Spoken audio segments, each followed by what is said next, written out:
Hello friends, welcome to classic mathematics. आज हम 9वीं क्लास का गणित chapter 4 linear equations in two variables यानी कि दो चरों वाले रैखिक समीकरण की एक्सरसाइज 4.3 का क्वेश्चन नंबर 5 को हल करेंगे। तो क्वेश्चन नंबर 5 में सबसे पहले ये दिया है कि निम्नलिखित आलेखों में से प्रत्येक आलेख के लिए दिए गए विकल्पों से सही समीकरण का चयन कीजिए। इसमें आकृतियाँ दो हैं, दो आकृतियों पर हमें गणना करनी है। तो आकृति जो प्रथम आकृति वो यहाँ से लेकर के और ये जो है में से, तो आकृति ये फर्स्ट के लिए है, आकृति फर्स्ट ये 4.6 आकृति है, 4.7 ये सेकंड आकृति है, उसके लिए ये हमें समीकरण दिया है। तो आकृति फर्स्ट के लिए 4 विकल्प हैं, इनमें से हमें सही विकल्प का चयन करना है। आकृति सेकंड के लिए यानी कि आकृति 4.7 है, इसके लिए भी 4 विकल्प हैं, इनमें से हमें सही विकल्प का चयन करना है। तो चलिए हम पहले इसे हल करते हैं। तो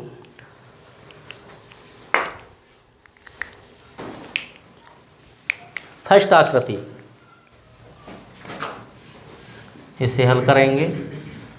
हमें दिया है 3 बिंदु दिए हैं हमें। आकृति जो कि 4.6 यानी कि जो पहली आकृति है हमारी क्वेश्चन नंबर 5 की, उसमें 3 बिंदु हैं, 1 और 2 और 3। तीनों बिंदुओं को सबसे पहले हम लिख लेते हैं। -1,1 है और दूसरा बिंदु है 0,0 और तीसरा जो बिंदु है वो है 1,-1, जो कि ये हाईलाइट यानी कि रेड कलर में लिखा हुआ है। अब हम समीकरण फर्स्ट रखेंगे सबसे पहले यहाँ पर और देखते हैं क्या यह तीनों बिंदु समीकरण फर्स्ट पर आलेखित हैं या इसे संतुष्ट करते हैं। तो सबसे पहले हम फर्स्ट को ही देख लेते हैं। यहाँ पर y बराबर फर्स्ट समीकरण है, y बराबर x है, तो y के स्थान पर हम -1 रखेंगे और फिर x के स्थान पर 1, यहाँ पे एक बार जो पहली संख्या है ये तो x की होती है, ये दूसरी y की, यानी कि पहला भुज होता है, दूसरा कोटि होती है। तो y के स्थान पर हम 1 रखेंगे और x के स्थान पर -1 रखेंगे। तो यहाँ से हमें LHS नॉट इक्वल RHS यानी कि 1 - 1 के बराबर नहीं है। तो ये तो असत्य होगा, असत्य कथन है। सेकंड नंबर देखते हैं। तो ये फर्स्ट वाला ये असत्य है। सेकंड नंबर कौन सा है इसमें? सेकंड है x + y = 0। तो चलिए x + y = 0 को हल करेंगे। तो x + y के लिए x क्या है? x तो हमारा -1 है, तो -1 रख देंगे। y क्या है? 1 है। तो यहाँ से ये बिंदु जो है -1,1 संतुष्ट होता है। तो मैं ये जो फर्स्ट वाला है इसे तो रफ़ी कर दूं, क्योंकि यह तो असत्य है, इसका कोई ज़रूरत नहीं है। तो मैं सेकंड को ही लूँगा। सेकंड ये वाला x + y = 0 था और -1,1 रखता हूँ तो रखने पर, तो चलिए मैं x के स्थान पर ये x होती है और ये y, यानी कि पहली संख्या भुज और दूसरी संख्या कोटि होती है। x के स्थान पर मैं -1 + y के स्थान पर 1 रखूँगा तो = 0 हो जाएगा। तो यानी कि यह इसको संतुष्ट करता है। अब हम 0,0 रखेंगे, 0,0 रखने पर अब इस बिंदुओं को हम इसी समीकरण में x + y में रखेंगे। तो x + y = 0 है, x के स्थान पर भी 0 और y के स्थान पर भी 0 है, तो 0 = 0 हो जाएगा ये तो यहाँ से हमें ये भी संतुष्ट होता है। अच्छा, तीसरा जो हमारा बिंदु है निर्देशांक है वो है 1,-1। इसे भी देखते हैं। तो हमारे पास x + y है, x के स्थान पर हम 1 रखेंगे प्लस फिर y के स्थान पर -1 रखेंगे, तब भी यहाँ से हमें यह 0 ही प्राप्त होता है। तो इस स्थिति में तीनों बिंदुओं को रखने पर समीकरण x + y = 0 संतुष्ट होता है। तो फिर हमारा जो ऑप्शन होगा वो समीकरण नंबर सेकंड, जो कि x + y = 0 यह बिंदु -1,1 0,0 और 1,-1 को संतुष्ट करता है। तो लिख भी सकते हैं हम x + y = 0 तीनों बिंदुओं को संतुष्ट करता है, इसीलिए ये फर्स्ट वाला सही होगा। तो हम फर्स्ट को हम सही का चिन्ह लगाएंगे। और अब आगे हम सेकंड नंबर देखते हैं, सेकंड आकृति यानी कि 4.7। तो 4.7 पर हमें 4 समीकरण दिए हुए हैं। y = x + y है, y = x - 2 और y = -x + 2 है, और फिर चौथा है x + 2y = 6 है। यहाँ से हमें 3 बिंदु दिए हुए हैं, -1,3 है, 0,2 है और 2,0 है। तीनों बिंदुओं को ही हमें देखना होगा। तो चलिए हम पहले तीनों बिंदुओं को लिख लेते हैं। -1,3 और 0,2 है और यह 2,0 है। और समीकरण फर्स्ट रखेंगे। समीकरण फर्स्ट में y = x + 2 है। इसे देखते हैं क्या यह इन तीनों बिंदुओं को संतुष्ट करता है। ये तीनों बिंदु इस समीकरण को संतुष्ट करते हैं, यानी कि LHS = RHS आता है इनको रखने पर, इनके मान रखने पर। पहले हम सबसे पहले -1,3 रखने पर, तो हम इस समीकरण में वैल्यूओं को रखेंगे। पहली संख्या x होती है, दूसरी y की वैल्यू होती है। y के स्थान पर तो हम 3 रख देंगे और x के स्थान पर -1 + 2, तो 3 इक्वल हो जाएगा। 2 में से -1 घटेंगे तो ये तो नॉट इक्वल है, ये तो भाई असत्य है, ये सही नहीं है। क्योंकि अभी एक ही बिंदु हमारा सही नहीं जा रहा है, तो लास्ट के 2 बिंदु कहाँ से सही होंगे। इसीलिए हम इसे फर्स्ट वाले को ऑप्शन को हटा देते हैं। और चलिए सेकंड वाला देखते हैं। सेकंड सही निकलता है। तो y सेकंड है हमारा, y = x - 2। तो यहाँ से y की वैल्यू तो 3 है हमारे पास और x की वैल्यू है -1 और -2। तो यहाँ 3 = -3 हो जाएगा। ये भी LHS नॉट इक्वल दोनों साइड, यानी कि दायां पक्ष बराबर बायां पक्ष नहीं है। तो ये भी असत्य होगा, ये भी सत्य नहीं है। तो ये कथन असत्य है, इसीलिए इसे भी हटा देते हैं। अगला नेक्स्ट देखते हैं क्या तीसरा जो समीकरण है यह सही है या। तो यहाँ से y = -x + 2 है, y के स्थान पर तो हम 3 रखेंगे और -x के स्थान पर -1 + 2 तो 2 ही रहेगा। 3 = माइनस और माइनस प्लस हो जाएगा +2, यानी कि ये 3 = 3। ये तो बायां पक्ष इक्वल दायां पक्ष है। तो हमारा जो -1,3 जब हमने समीकरण इसमें तीसरे वाले में रखा है तो यह इस समीकरण को संतुष्ट करता है। अब 0,2 रखने पर क्या इसको संतुष्ट करेगा, चलिए हम देखते हैं। तो हम पहले इस बार हम 0,2 रखेंगे। 0,2 रखने पर तो हमारा समीकरण है y = -x + 2 है। y के स्थान पर 2 रखेंगे और -x के स्थान पर क्या रखेंगे 0। तो यहाँ से +2 होगा। 0 तो ना तो माइनस की होती है ना ही प्लस की होती है, इसीलिए यहाँ पे ये 2 = 2 हो जाएगा। तो यह भी बायां पक्ष और दायां पक्ष बराबर है, यानी कि LHS = RHS है। तो यह बिंदु 0,2 भी इस समीकरण को संतुष्ट करता है, यानी कि 0,2 इस समीकरण इस रेखा पर आलेखित है। अब तीसरा जो बिंदु है हमारा वो है 2,0। तो 2,0 को भी देख लेते हैं हम। चलिए तो 2,0 को रखने पर तो इसे हम 2,0 को रखेंगे। तो समीकरण तो हमारा y = -x + 2 है। तो यहाँ से हम y के स्थान पर हम रखेंगे 0, -x के स्थान पर क्या है 2 है और +2 ये है। +2 और -2 ये तो 0 हो जाएगा। तो इस प्रकार यह 0 बराबर 0 यानी कि LHS इक्वल RHS, बायां पक्ष बराबर दायां पक्ष। तो इस स्थिति में -1,3 और 0,2 और 2,0 तीनों बिंदु जो है इस समीकरण y बराबर -x+2 को संतुष्ट करते हैं या इस समीकरण इस रेखा पर आलेखित हैं। तो इसीलिए यह कथन सत्य होगा। कौन सा वाला कथन सत्य होगा? तीसरा वाला जो कथन है इसमें ये सही हो जाएगा, क्योंकि तीनों ही बिंदु इस रेखा पर आलेखित हैं या इस रेखा इस समीकरण को संतुष्ट करते हैं। तो लिख भी सकते हैं y बराबर -x+2, y बराबर -x+2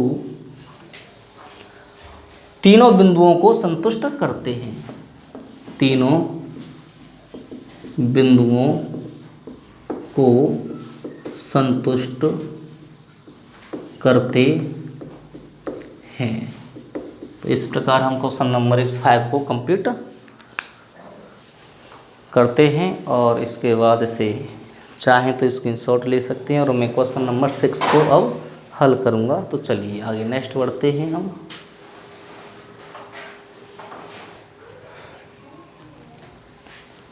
तो क्वेश्चन नंबर 6 में एक अचर बल लगाने पर पिंड द्वारा किया गया कार्य पिंड द्वारा तय की गई दूरी के अनुक्रमानुपाती होता है। इस कथन को दो चरों वाले एक रेखीय समीकरण के रूप में व्यक्त कीजिए। और इसमें क्या दिया है? अचर बल 5 मात्रक दिया है और इसमें आलेख भी खींचना है। यदि पिंड द्वारा तय की गई दूरी, फर्स्ट ऑप्शन है 2 मात्रक है, सेकंड ऑप्शन में 0 मात्रक दिया है। सबसे पहले हम क्या करेंगे, इसे सबसे पहले ऐसा करते हैं, इसमें कार्य भी दिया है और दूरी भी दी हुई है। तो मैं क्वेश्चन नंबर 6 माना कि पिंड द्वारा किया गया कार्य पिंड द्वारा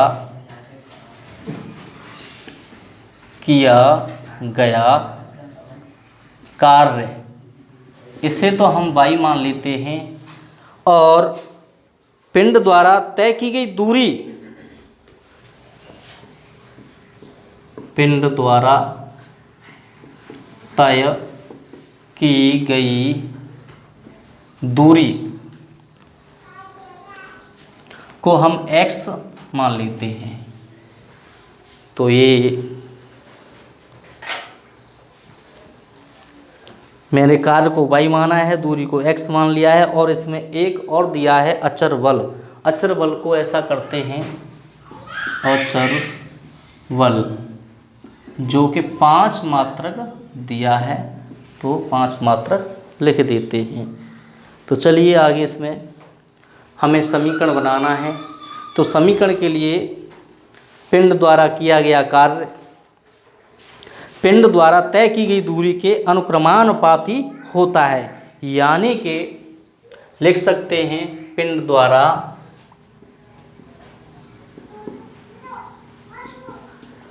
किया गया कार्य पिंड द्वारा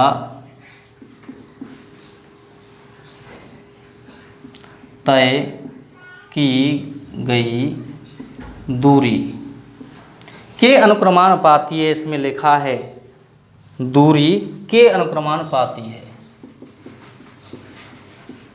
क्रमानुपाती है।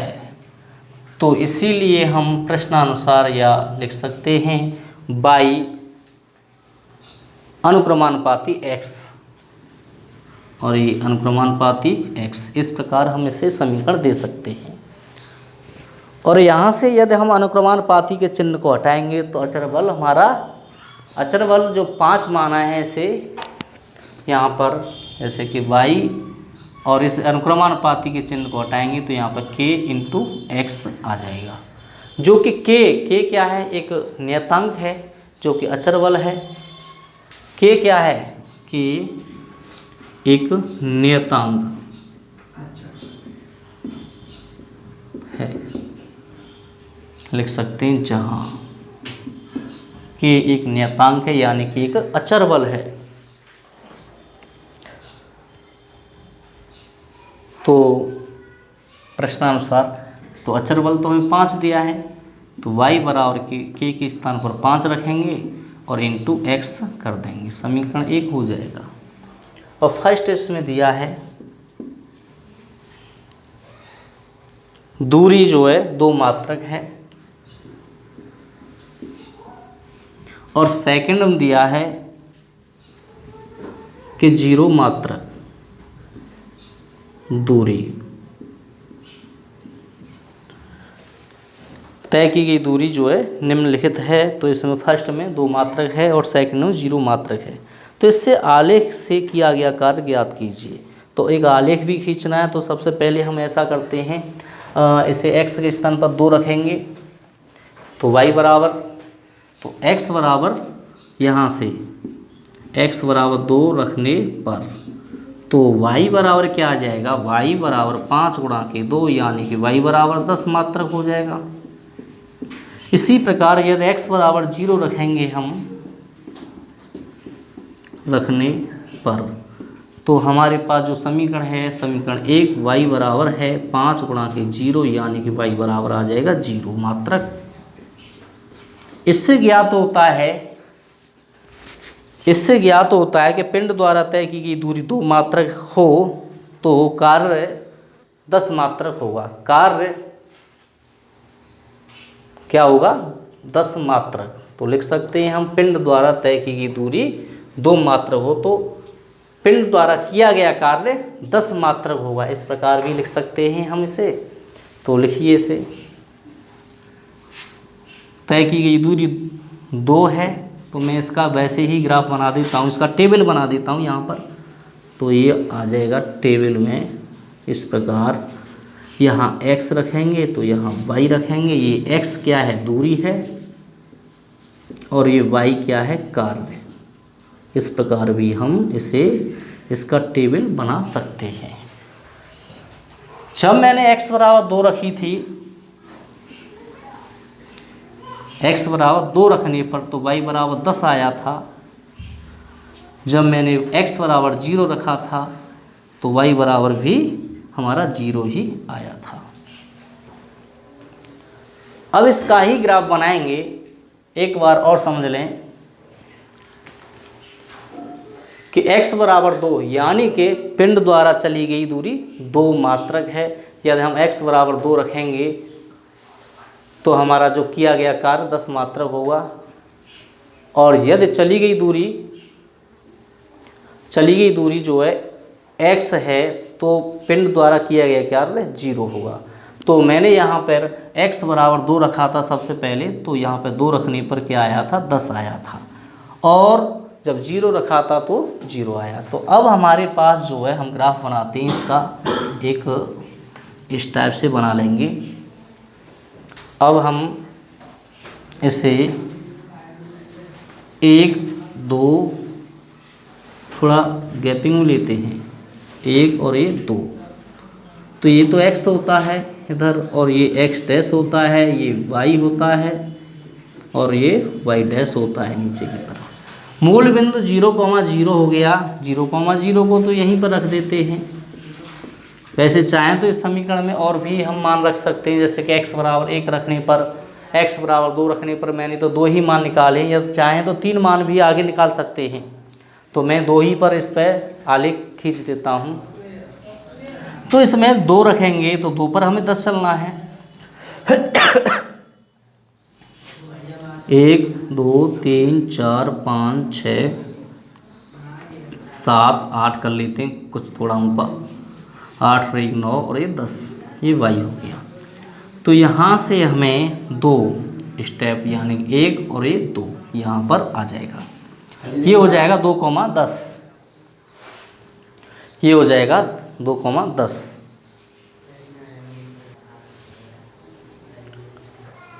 तो मेरा 0,0 तो हो गया यहाँ पर, और मैं 2 पे 10 चलूँगा तो x ये 2 हो गया, और इस पे 10 चले, तो यहाँ से हम इसे रेखा को एकदम सीधी मिला देंगे। तो चलिए हम इसे सीधी मिला देते हैं, और ये इस टाइप से इस रेखा को मिला देंगे। थोड़ा सा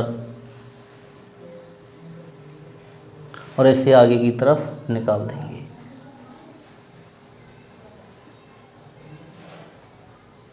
तो इस प्रकार हम इस क्वेश्चन को हल कर सकते हैं। ये जो है हमारा पॉइंट होगा 2,10 और ये हो जाएगा 0,0, ये वाला मैंने लिख भी दिया है। इसे हम अलग भी थोड़ा सा गैपिंग में लिख सकते हैं 0,0।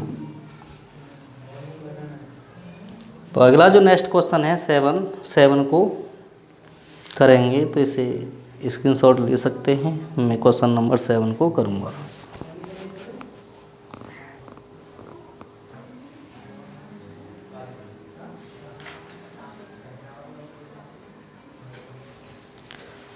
क्वेश्चन नंबर 7 में एक विद्यालय की कक्षा 9 की छात्राएं यामिनी और फातिमा ने मिलकर भूकंप पीड़ित व्यक्तियों की सहायता के लिए प्रधानमंत्री राहत कोष में 100 रुपये का अंशदान दिया। तो माना के यामिनी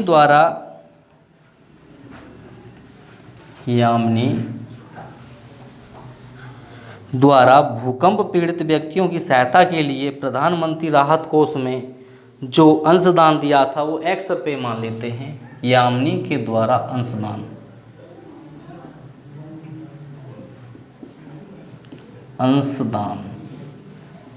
जो है X रुपये मान लेते हैं, और फातिमा के द्वारा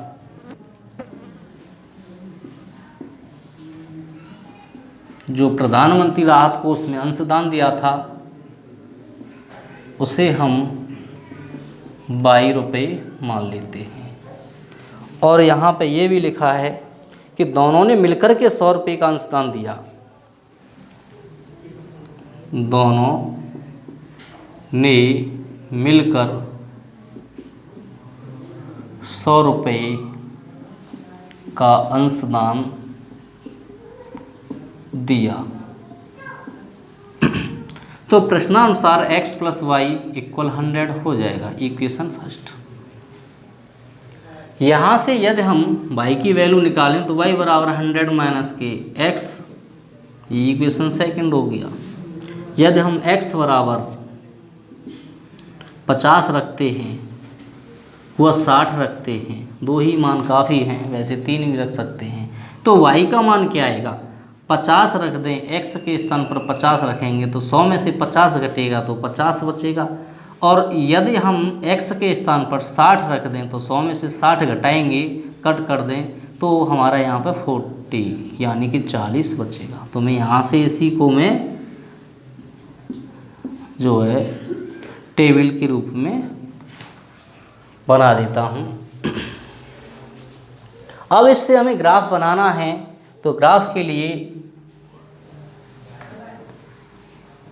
और ये 50 60 है तो हम इसे 1 2 नहीं लेंगे बल्कि 10 20 30 40 50 60 इसी प्रकार 10 20 30 40 50 और ये 60 तक कर लेंगे।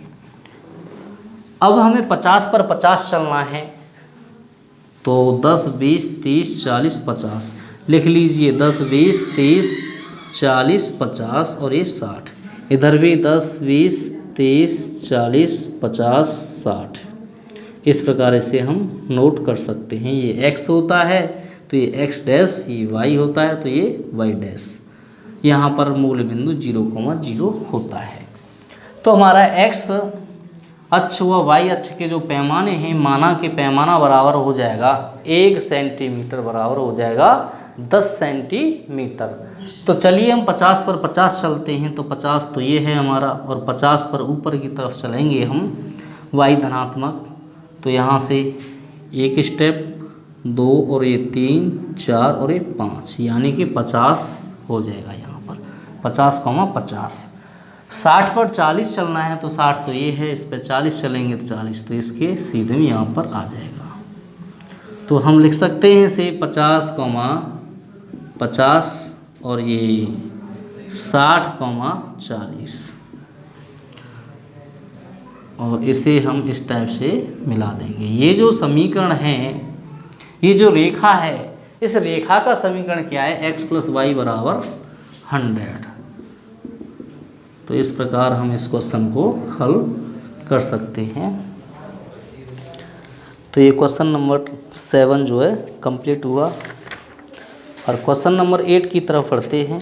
तो चलिए इसका भी स्क्रीनशॉट लें और मैं क्वेश्चन नंबर 8 की तरफ बढ़ता हूँ। क्वेश्चन नंबर 8, अमेरिका और कनाडा जैसे देशों में तापमान फ़ारेनहाइट में मापा जाता है, जबकि भारत जैसे देशों में तापमान सेल्सियस में मापा जाता है। यहाँ फ़ारेनहाइट को सेल्सियस में रूपांतरित करने के लिए रेखीय समीकरण दिया गया है। तो फर्स्ट देखिए क्वेश्चन नंबर 8 का, इसमें जो समीकरण दिया है वो ये है कि F इक्वल है 9/5 और ये कोष्टक बंद और C प्लस ये 32, ये समीकरण दिया है। तो फर्स्ट हमारा ऑप्शन जो है 8वें का फर्स्ट भाग, सेल्सियस को x यानी कि C के स्थान पर हमें क्या रखना है 9/5 और C के स्थान पर x रख देंगे प्लस 32, और y अक्ष को मतलब फ़ारेनहाइट को हमें y अक्ष मानकर यानी कि F को हमें क्या करना है y करना है। तो इस प्रकार हमें यह समीकरण प्राप्त होता है। तो इसमें क्लियर लिखा हुआ है कि x अक्ष मतलब सेल्सियस को तो x रखना है, C के स्थान पर x रखना है, और फ़ारेनहाइट मीन्स F4 मतलब F के स्थान पर हमें y रखना है, y अक्ष मानना है। तो ऊपर दिए गए समीकरण रेखीय समीकरण का आलेख खींचिए, यानी कि इसका हमें इससे हमें क्या खींचना है आलेख खींचना है। तो चलिए इसमें हम x बराबर 0 रखते हैं, x बराबर 0 रखेंगे कॉमा फिर हम 5 रखेंगे। 5 रखने पर तो क्या प्राप्त होता है, x बराबर जब 0 रख दूंगा तो y बराबर 32 हो जाएगा। कैसे होगा कि ये 9/5 और x के स्थान पर हम 0 रखेंगे प्लस 32, तो यहाँ से 0 का जब इसमें गुणा करेंगे तो 0 ही प्राप्त होगा इक्वल 32, और y बराबर क्या हो जाएगा 32। अब देखिए यदि मैं यहाँ पर 5 रखता हूँ x बराबर 5, तो y बराबर क्या आना चाहिए, तो y बराबर 9/5 गुणा के यहाँ 5 आएगा x के स्थान पर प्लस 32, और 5 से तो 5 कैंसिल हो जाएगा, y बराबर 9 प्लस 32, तो ये आ जाएगा y बराबर के 41 यानी कि 41 हो जाएगा। तो एक मान तो ये आ गया हमारा और दूसरा मान ये आ गया। क्या रखा था x इक्वल 0 व 5।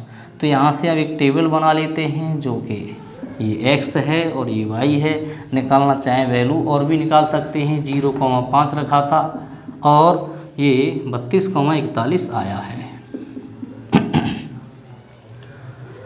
अब इसका जो ग्राफ बनाना है, तो ग्राफ के लिए हम सबसे पहले ये यहाँ से 10 चलिए 5 कर लेते हैं। 5, 10, 15, 20, 25, 30 और आगे नेक्स्ट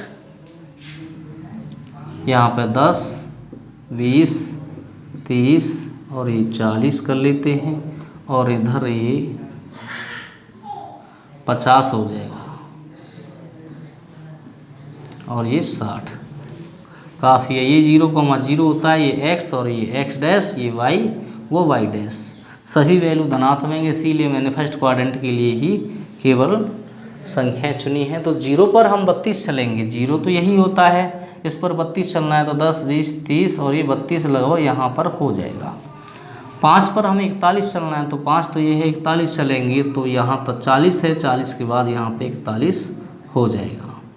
तो इन दोनों हम बिंदुओं को हम इस प्रकार मिला देंगे और इसे ही हम थोड़ा सा आगे की तरफ बढ़ा देंगे। तो ये जो है फर्स्ट क्वेश्चन हो जाएगा हमारा।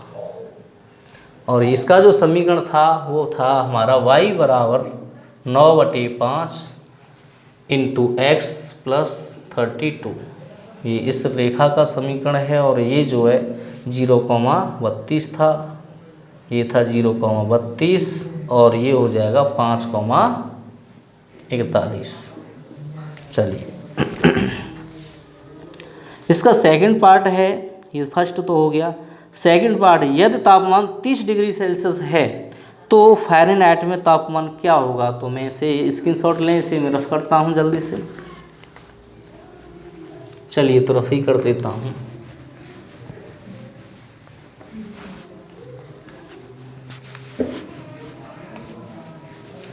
इसमें दिया है कि जैसे कि सेकंड 8वीं का सेकंड पार्ट, यह तापमान 30 डिग्री सेल्सियस हो तो फ़ारेनहाइट में तापमान क्या होगा। अभी हमारा जो समीकरण था F = 9/5 इंटू C + 32 था। यह हम जो है C के स्थान पर 30 रख दें, C के स्थान पर क्या रखेंगे 30 डिग्री, तो F = तापमान 30 डिग्री हो जाएगा। तो 9/5 इंटू ये या गुणा का चिन्ह भी लगा सकते हैं C, ये 32 5 से काटेंगे तो कितने टाइम 5 × 30 6 टाइम, और F = हो जाएगा 9 × 54 + 32, यानी कि F का जो मान आएगा 4 और 2 6 5 और 3 8 86 डिग्री आ जाएगा। अब देखिए इसका थर्ड पार्ट क्या है, थर्ड में देखते हैं। थर्ड में ये यदि तापमान 95 डिग्री फ़ारेनहाइट है तो सेल्सियस में समीकरण तो यही होगा, जैसे कि F बराबर दिया है 9/5 इंटू C + के 32 है। तो यहाँ से क्या करेंगे हम, F के स्थान पर 95 डिग्री रखना है। F के स्थान पर क्या रखना है 95 डिग्री, तो F के स्थान पर 95 = 9/5 गुणा के C तो C ही रहेगा + 32, क्योंकि C का मान तो हमें ज्ञात करना है। ऐसा कीजिए कि 95 माइनस के 32 हो जाएगा, 9/5 इंटू C हो जाएगा, 95 से 32 घटाने और 5 में से 2 घटाओगे तो 3, 9 में से 3 घटाओगे तो 6, ये 9/5 इंटू C, 9 से ये कट गया 7 बार, और ये 5 7 35, 9 7 9 7 63 होते हैं, तो 5 7 35, C = 35 डिग्री हो जाएगा यहाँ से इसका जो तापमान है। तो इस प्रकार मैंने क्वेश्चन नंबर 8 के फर्स्ट सेकंड व थर्ड जो पार्ट थे उनको हल किया। अब हम इसका अगला जो पार्ट है उसे हल करते हैं, जो कि चौथा है। और चौथे पार्ट में दे रखा है कि यदि तापमान 0 डिग्री सेल्सियस है तो फ़ारेनहाइट में तापमान क्या होगा, और यदि तापमान 0 डिग्री फ़ारेनहाइट है तो सेल्सियस में तापमान क्या होगा। तो इसके लिए हम हल करेंगे। चलो इन्हें भी रफ करता हूँ मैं।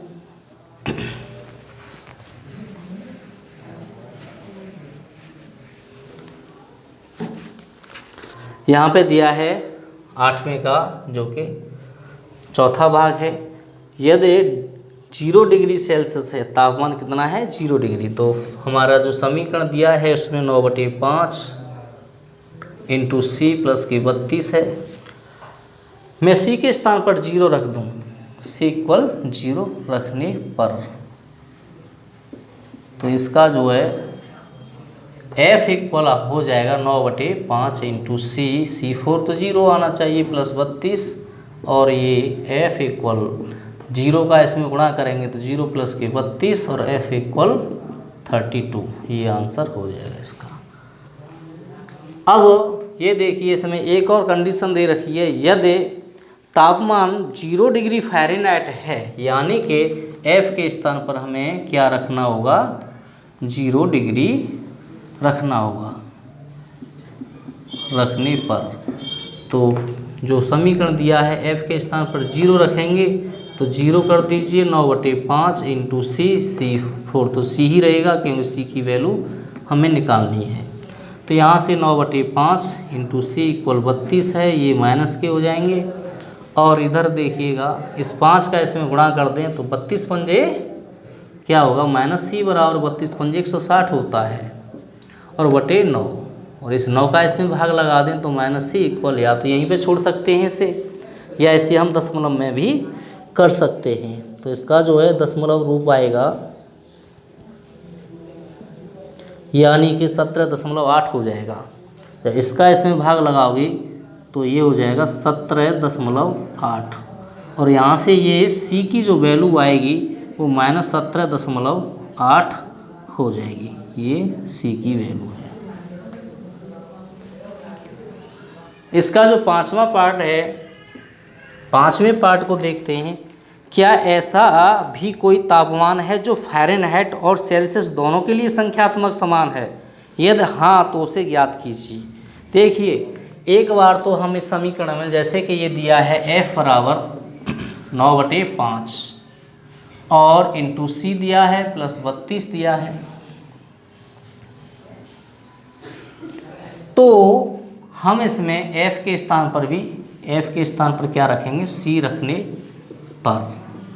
तो देखिए f के स्थान पर मैं c रखता हूँ तो 9/5 इंटू सी प्लस के 32 और c ये 9c/5 जो है साइड चेंज यानी कि पक्षांतर करेंगे तो ये चिन्ह चेंज हो जाएगा, 5c हो जाएगा माइनस के 9c यानी कि इसका एलसीएम ले लिया है मैंने फ्रैक्शन के रूप में, और इसमें से इसे कट करोगे यानी कि 4c माइनस के 4c/5 और ये 32, 4 से डिवाइड कर सकते हैं 8 टाइम और 8 45 माइनस c इक्वल 40 डिग्री यानी कि c इक्वल हो जाएगा 40 डिग्री। तो ये इस प्रकार हम इसे हल कर सकते हैं, या फिर इस टाइप से नहीं कर सकते तो हो सकता है कि हम f के स्थान पर c न रखें, c के स्थान पर f रखने पर। तो चलिए इस प्रकार भी हम इसे हल करके देख लेते हैं। तो इससे क्या, इससे भी यह 40 डिग्री आता है।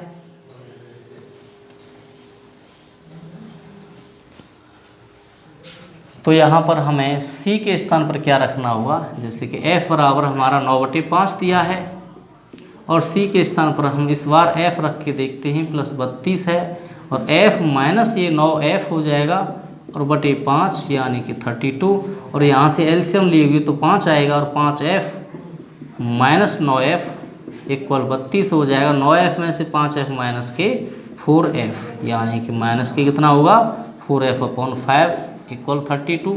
इससे से डिवाइड करोगे तो माइनस f इक्वल हो जाएगा, इससे से डिवाइड करेंगे तो 8 टाइम 8 का गुणा 5 में करेंगे तो 40 आएगा यानी कि f बराबर भी 40 डिग्री, वो भी किसके, माइनस के। तो इस प्रकार हम इसे हल कर सकते हैं। तो इसमें लिखा था हमारे क्वेश्चन में